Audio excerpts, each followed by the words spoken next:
बिस्मिल्लाहिर्रहमानिर्रहीम। अस्सलामुअलैकुम दोस्तों, अगर आपको इंग्लिश सीखने का शौक़ है तो ये वीडियो है सिर्फ आपके लिए, क्योंकि इस वीडियो में मैं लाई हूँ एक नई story, the wolf and the lamp English में। अगर आपको ये स्टोरी पसंद आई हो तो इब्राहिम टीवी को सब्सक्राइब कर लीजिए इसी तरह की मोर स्टोरीज़ के लिए। तो चलिए शुरू करते हैं।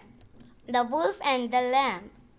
One day, a lamb was eating sweet grass away from her flock of sheep. She didn't notice a wolf walking nearer to her. When she saw the wolf, she started pleading, "Please don't eat me. My stomach is full of grass.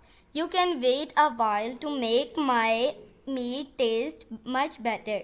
The grass in my stomach will be digested quickly if you let me dance." The wolf agreed.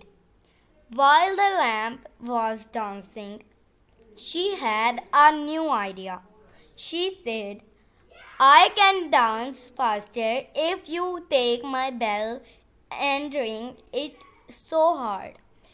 The wolf took the bell and started to ring so hard. The shepherd heard the voice sound and ran quickly to save the lamb's life. तो ये थी friend आज का हमारा lesson. Video पसंद आई है तो इसको लाइक करें, चैनल को सब्सक्राइब करें। इसी तरह की मोर इंग्लिश स्टोरीज़ के लिए आपसे मिलेंगे अगली नेक्स्ट वीडियो में। तब तक के लिए अल्लाह हाफिज़।